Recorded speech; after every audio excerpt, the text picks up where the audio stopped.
Hi, this is Matt, the Game Explainer. Today I'm going to be showing you the Voyages of Marco Polo.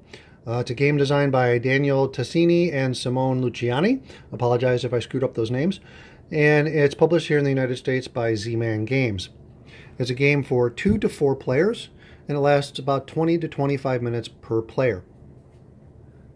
Now, the basic idea of this game, it's your standard Euro-style strategy game where players are collecting goods and resources and money and then converting that into victory points in a variety of ways.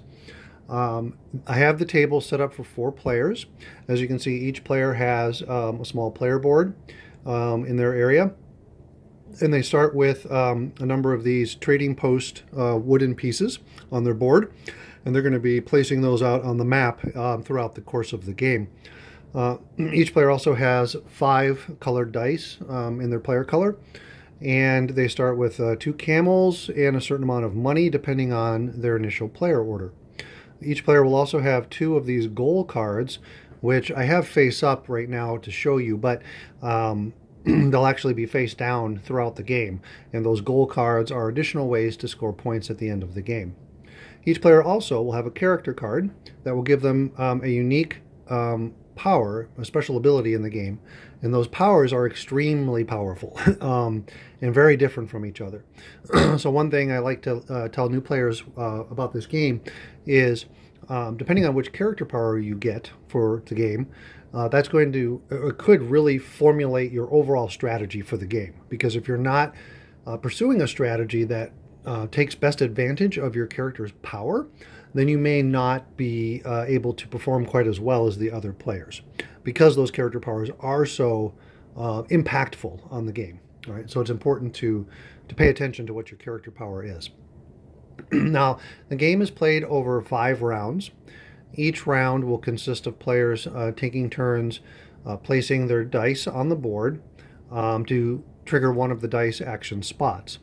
In addition to the one kind of mandatory dice placement action that a player has to take on their turn, a player can also take any number of bonus actions either before and or after their mandatory action on their turn. And I'll show you what those bonus actions are a little bit later, but that's one of the nice designs of this game, is that your turn can be very flexible and very different from turn to turn, because some turns you're just going to take one basic dice placement action and that's it. Other turns you might take a number of other bonus actions before and after your mandatory action. So it can really kind of change things up, as you play through the game. So kind of thematically, the idea of the game is, each player again plays a character that from during the time of Marco Polo's travels throughout Asia, right? So you have a map of Asia up here, which depicts on it a number of cities and oases, and players are going to be able to move their figure around on the map as during the game. And the reason you'd move around on the map is to get your trading posts, right? These things into those various cities, to trigger bonuses and additional actions that you can take. But also, you want to get trading posts into the cities that are on your goal cards so that you can score some bonus points at the end of the game. All right, so let me kind of show you what those goal cards look like, and then move on to the other parts of the game here. So each player will have 2 goal cards, like I said, face down, but of course they will know what they are. Each goal card will depict 2 cities, one of them a large city and one a small city. And at the end of the game, if you have a trading post in both cities on a card, then you're going to score the bonus points for that card. In addition, at the bottom, you're going to see another scoring chart here, which shows how many additional bonus points you can score based on how many of these cities you have an outpost in at the end of the game. Now, for the example of these 2 cards, both cards have Alexandria on it. So this player's cards only depict 3 unique cities. So he could only score the maximum 3 unique city bonus of 6 points. But if he had 4 different cities and he was in all 4 cities at the end of the game, then he would score a bonus of 10. Right? So again, these goal cards are face down, and they're just additional points for players to try to achieve by the end of the game. The other thing every player is going to start the game with is a contract. All right? And the contracts look like this. There's a stack of starting contracts that have a blue seal on the back, so they're all fairly easy to do and balanced. But each player will start with a contract. You can have 2 contracts on your player board at any one time that you're working on. And when you complete a contract, it's simply you just turn in the resources required and you gain the bonus on the right-hand side. Then you take the completed contract and you put it face down in your completed contract pile. Now at the end of the game, whoever has the most completed contracts will get 7 points. And if there's a tie for most completed contracts, then all the tied players get 7 points each. So that's another thing you're angling for in this game, is you're trying to collect contracts from the board and put them on your player board, and then get the resources you need to complete those contracts to give you additional bonuses. And again, those bonuses from contracts can be victory points, money, and additional resources, as well as other things. Now, the resources in the game that you're going to be using to help complete contracts and move around the board are going to be camels, which are up there, spice, silk, and gold. All right, and you will be able to get those by placing your dice on the board and collecting resources. You just keep any resources you have in your supply on your own player board. And then as you complete contracts and do movement actions, you're going to be spending those resources or goods and camels. So there's a constant flow of stuff coming in and going out into each player's supply. So that's kind of the idea there. Now there is also, I should mention, I've got the board set up for what they call the basic game, right, or like the beginner game, and there's some aspects of the board layout that are fixed for a basic game. And also in the basic game, the players will get very specific character powers based on a starting player order to again help balance out the players at the start of the game. That's to help again new players be competitive from the start of the game. If you play the expert game, then the board has a little bit more of a random setup, which I'll show you in a minute. And also, then the players are going to go through a character selection process at the start of the game, where the player who is last in initial player order will be able to choose his character first. And then the second to last player will choose his character second, and so on, until the player who's the start player for the first round will have a choice of 2 remaining characters. So that's how that works. Also in the expert game, instead of just being dealt 2 random goal cards at the start like you do in the basic game, you are dealt 4 goal cards, and then you choose 2 of those 4 that you want to keep for the game. The other part of the setup is, each city is going to have some stuff put in it. The big cities, which look like that, they each get a bonus token as well as an action card placed on them randomly, again, at the start of the game. And then the smaller cities, which are the ones that look more blue, they each get a bonus token. Those are the ones that in the basic game are put in fixed locations, but in the expert game, you randomize those small city tokens. Also, you're going to form 5 stacks of 6 contracts each. You're going to put 4 of the stacks next to the board, and then the other stack you're going to go ahead and place out the initial 6 contracts for the first round.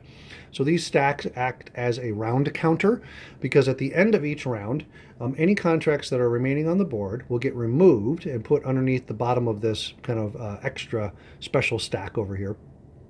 And then you'll take one of the remaining stacks of 6 and you'll reseed the board for the next round.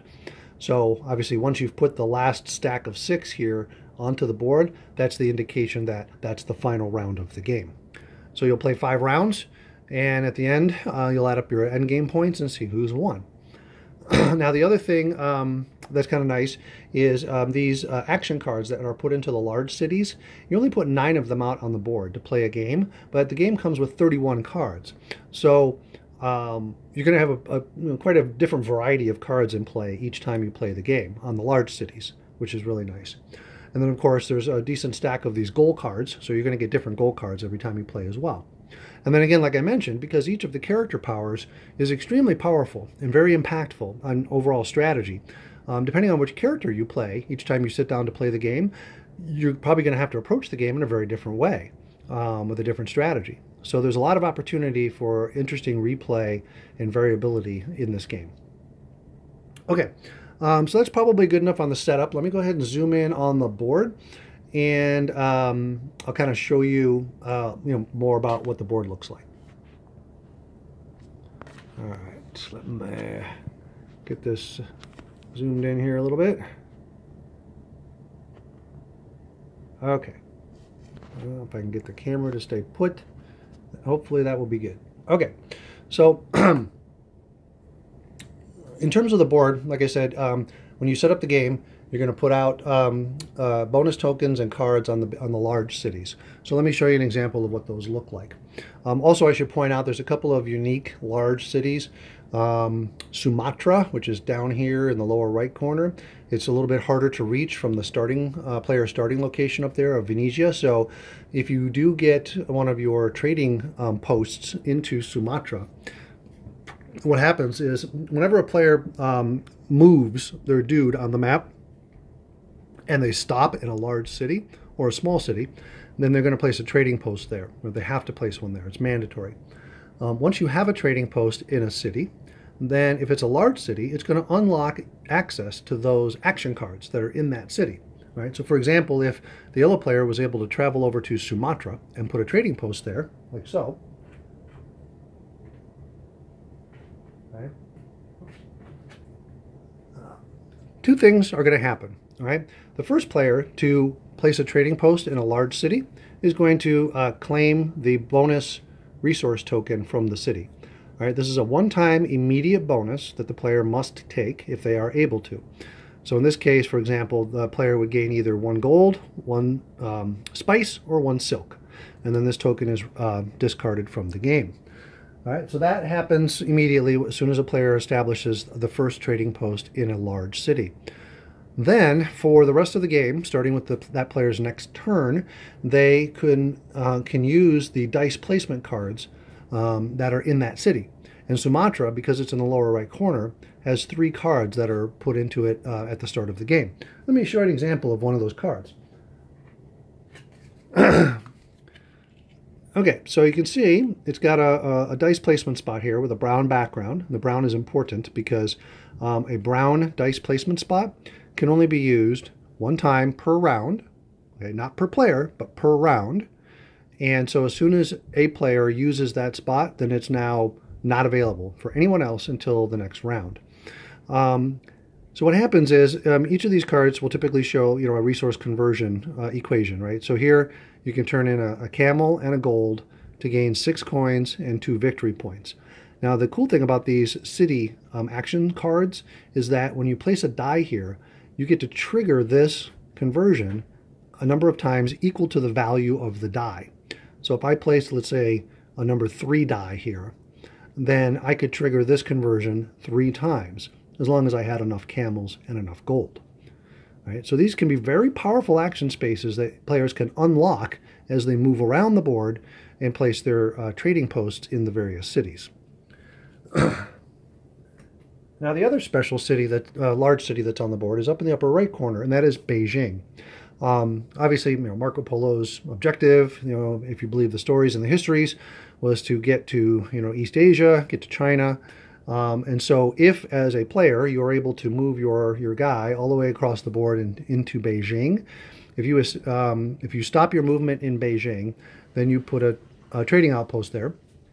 The first player to put an outpost in Beijing will earn 10 victory points at the end of the game. Second player gets 7, third player gets 4, and the fourth player would only get 1. So there's a little bit of a race aspect to get, a trading outpost into Beijing, if that's something you desire to do. The other thing that having a trading post in Beijing at the end of the game allows you to do is convert all of your remaining goods, which would be, again, silk, spice, and gold, into victory points on a 2-to-1 basis. So 2 goods would equal 1 victory point at the end of the game. But only if you have a trading post in Beijing. So if you don't have one in Beijing by the end of the game, your remaining goods are worth nothing. Okay. Otherwise, every other large city on the board gets 1 bonus cardboard token and 1 dice action card. And again, all 4 players can go to every city on the board if they want and place an outpost there. But each outpost's action card can only be used once per round. So, for example, if both the yellow and blue player, established an outpost in Sumatra, then each round, whichever of those two players chooses to use a card that's in Sumatra first, they would get to use the card and the other player would not. Right? So that's kind of a neat aspect there of kind of worker placement and blocking spaces. In any case, so that's the large cities. That's how they work. The small cities, they each have a cardboard kind of bonus token in them as well. I'll show you an example of one of those here. All right. So these are, again, in the basic game, they're placed on very specific lettered cities. Okay. But in the expert game, you just place these out randomly in the small cities. And what this means is when you establish a trading outpost in the small city that has this token, you're immediately going to gain, in this case, 3 victory points. And then the exclamation point means that at the start of each subsequent round, you're going to gain 3 victory points again. So having trading posts in small cities not only gives you a one-time immediate bonus by just going there, right? But then it's also going to give you that bonus at the beginning of every round thereafter for the rest of the game. So those are kind of nice. And again, each player can establish, one trading post in each of the small cities. And then the other spots you'll see on the map are called oases. They look like this. Okay, they're basically just they're just there to make travel more difficult. Okay, if you end your movement in an oasis, you gain no bonus. You establish no trading outposts. You basically just stop there. Okay, so one of the strategies of the game is when you go to take the move action, you want to try to move through the oases and end your movement in either a large or a small city. That way you're triggering a bonus or placing an outpost and advancing your strategy in the game. All right. So that's what you're going to see on the map. All right. The other thing you're going to see, though, are in terms of the connecting paths between the various cities and oases, some of those paths you'll see have camels on them and some have a money cost. Those are additional route costs, what I call route costs. So when you go to take the move action, if you're trying to move along one of those routes that either has a camel cost or a money cost, you must pay that cost to be able to use that route. All right. And you can see pretty much the ocean routes require money, and some of the overland routes require expending camels. Okay, so the rest of the board then is basically made up of the dice placement kind of action spots. So let me go ahead and explain those. All right, and again, these are going to be the spots that are available to you to take your one mandatory action that you have to take each of your turns, and then I'll go ahead and explain the bonus actions that you can take voluntarily on your turn, on each of your turns as well. All right, so let me explain first the spot here on the bottom, which is where you get additional contracts. All right, so you can see there's a single die placement spot there, and it's got a blue background. And the one interesting thing about placing your die or dice on a blue action space is if there's already dice there from other players, then you're going to have to pay money to use the occupied action space. So let me show you how that works. So the first player to go to a blue space does not have to pay any extra money. Right? They can just place their die there and take the action. Now, in the case of contracts, depending on the number of the die that you place, it's going to give you access to a certain number of these contracts. They're numbered 1 through 6, as you can hopefully see on the board there. And so like if I placed a number 3, then I would have access to the first 3 contracts. And I can take 1 or 2 contracts from the board. So in this case, if I wanted to take 2 contracts, I could take 2 of these first 3.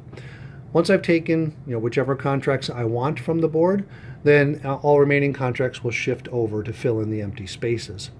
Also notice there's a little bit of a bonus for the 5th and 6th contracts. You gain either a coin or a camel as a bonus if you take the 5 contract, and you gain either 2 coins or 2 camels if you take the 6 contract. Now, these contracts are not replenished until the end of the round, okay? Like I said, any contracts that are on the board at the end of the round are removed and put underneath that special contract pile, and then a whole new pile of 6 come out. So the only time that you would actually put new contracts on the board in the middle of a round is if all 6 contracts are gone, then you put 2 new ones out from the special contract pile. That way every player on every turn always has access to at least 2 contracts from the board. Okay, so that's the whole idea with contracts. Now again, each player board only has a spot for 2 active contracts, right, at any one time. So if you take more contracts than you can fit on your player board, then you have to discard some of your existing contracts so you can place the new ones on your board. You're never allowed to just take a contract from the board and immediately discard it. You have to put it on your player board for it to become active. Now, if, let's say, blue was already here and had taken a contract. Let's say he took this one, okay? Then, those are going to slide over, right? And then let's say, the yellow player wanted to go and take that same action. Well, because there's already, some dice there, any number of dice, doesn't matter. For another player to take that occupied spot, he's going to have to, again, pay some money. So the amount of money he has to pay is equal to the lowest value die that he used to take the action. So let's say in this case, the yellow player decides to place a 4. There, okay? Because he wants to have access to the first 4 contracts. Well, then he's going to have to pay 4 coins back to the bank in order to use that number 4 die. But instead, if he had only used a number 2 die, let's say, again, it would only give him access to the first 2 contracts, but he'd only have to pay 2 coins because it's a number 2 die.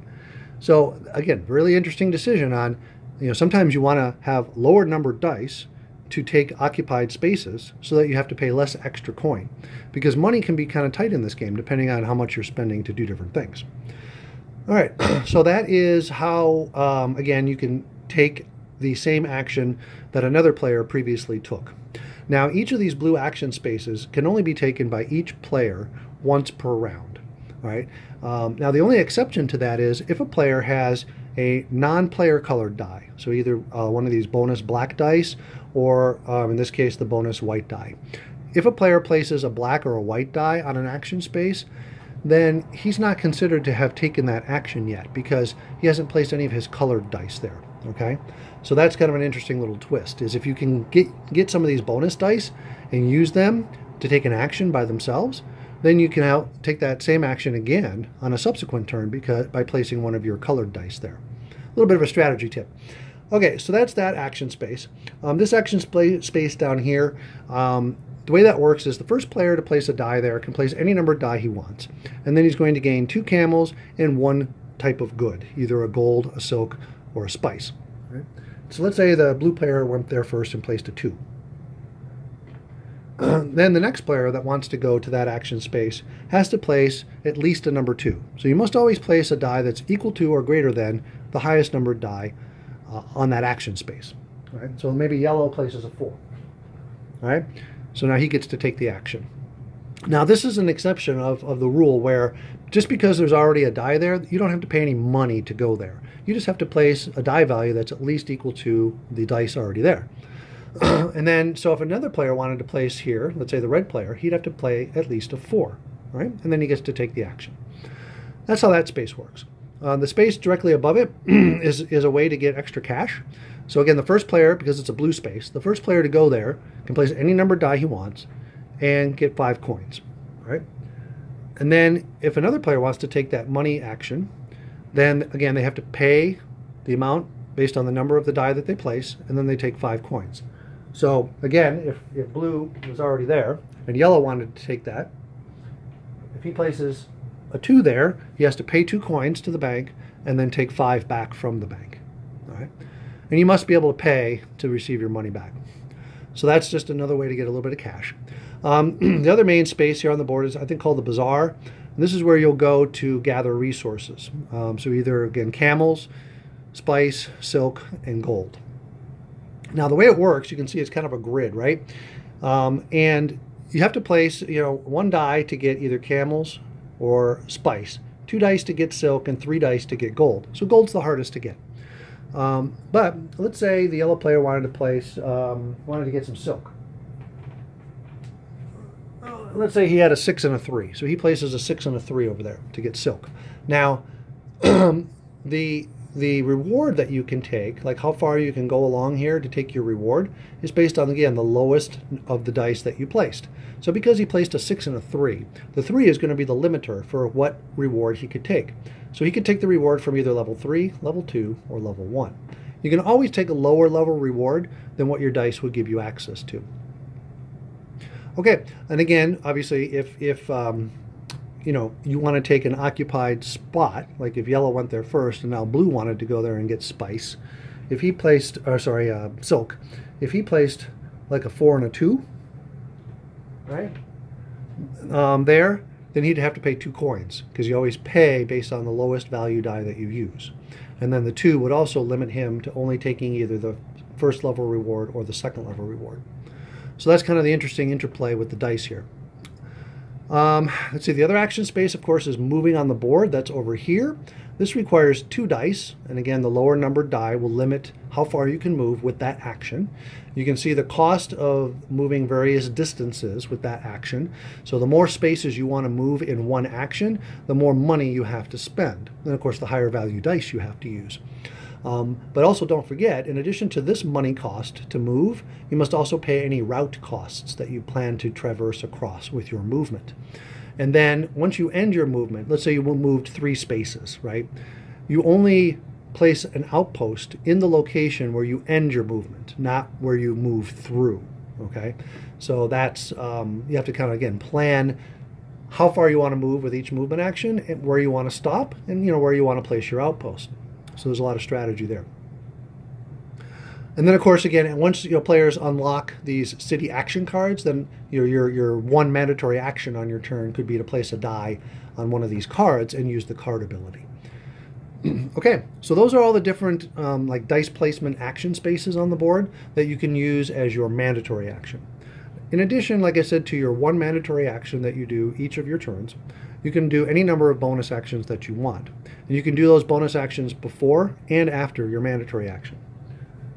So every player has a nice little kind of cheat sheet card here that they can keep by their player area, and tells you all the bonus actions. Here's what they are. You can, of course, complete a contract. So you just pay the resources on the left side of the contract and gain the result on the right. And then you place that contract in your completed contract pile.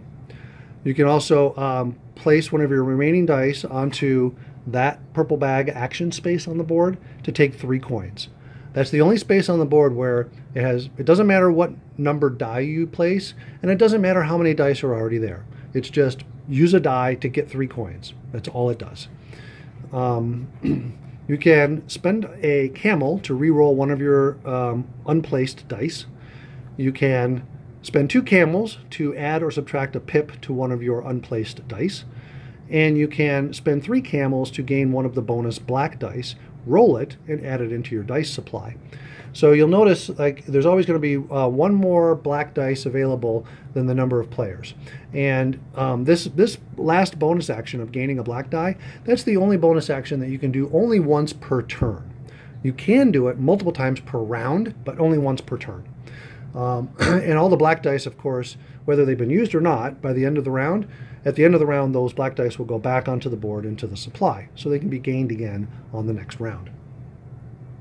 Okay, so that's kind of the basic idea of the game, right? So you're taking your one mandatory dice placement action as well as any other bonus actions you want on your turn. It goes to the next player clockwise, and it keeps going around the table until all players have used all their dice.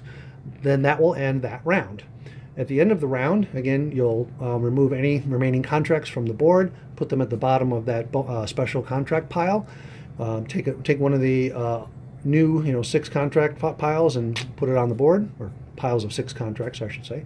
Put all the black dice back on the board, and then all players will retrieve their dice from the board, roll them, put them on their player board, gain any start of round bonuses from any cities that they're small cities that they're in, as well as any bonuses that they're owed because of their character power, and then you start the next round. Also, as far as moving the start player marker, which is this kind of cool little hourglass thing, but the start player marker will go to the player who last took the move action on the previous round. Right? So whoever last moved on the map in the previous round will become first player on the next round. So that's basically it. I think I explained the difference between both the basic game and the expert game. So the only other thing I'll show you a couple of the player powers real quick. You can look up the rest of them, but like I said, they're all very powerful and all very different. But when you're doing the basic game, the first player gets this character, which Rashid Adin Sanan. He's got X's on all of his dice. And what that means is his player power is he doesn't have to roll his dice. Whenever he places dice on the board, he can choose what number he wants them to be. So it's very powerful, very flexible. Okay. The second player in the basic game will get Mateo Polo. All right. So at the start of every round, including at the start of the game, he'll gain the bonus white die. He'll roll it and include it with his dice. And then he'll also gain a bonus contract from the special contract pile. So he actually gets to start the game with 2 contracts instead of 1. And he'll get a bonus contract at the start of every round, in addition to the white die. So again, that's very powerful, and it might cause that player to want to focus on doing contracts. The third player, his character is up here. I won't grab it and show it to you, but basically he doesn't have to pay to use an occupied action space on the board, right? So normally if you're placing dice where there's already dice, you have to pay money. He doesn't have to pay money. He just uses the occupied space. And then the fourth player, his special power is anytime another player gains resources from the bazaar, he gets to gain 1 of that resource as well. All right? And in a 4-player game, that's his power. That character has a little more power in 3- and 2-player games, so they include different copies of that character. So I think that's it. I think I've explained everything. Oh, the only other thing is, of course, at the end of the game, you add up your bonus victory points. So at the end of the game, you're going to score victory points for your goal cards, right? So these city cards, depending on how many of those cities you got an outpost into, you'll score bonus points. You're going to get 1 victory point for every 10 coins you have left. If you have a trading post in Beijing, then you'll score the bonus points from Beijing, and you'll also score 1 point for every 2 of your remaining goods. And then, again, the player or players with the most completed contracts will score an additional 7 points. Whoever has the most points is the winner. All right, so that, again, was the Voyages of Marco Polo, published by Z-Man Games. And hope you enjoyed the video. Thanks for watching.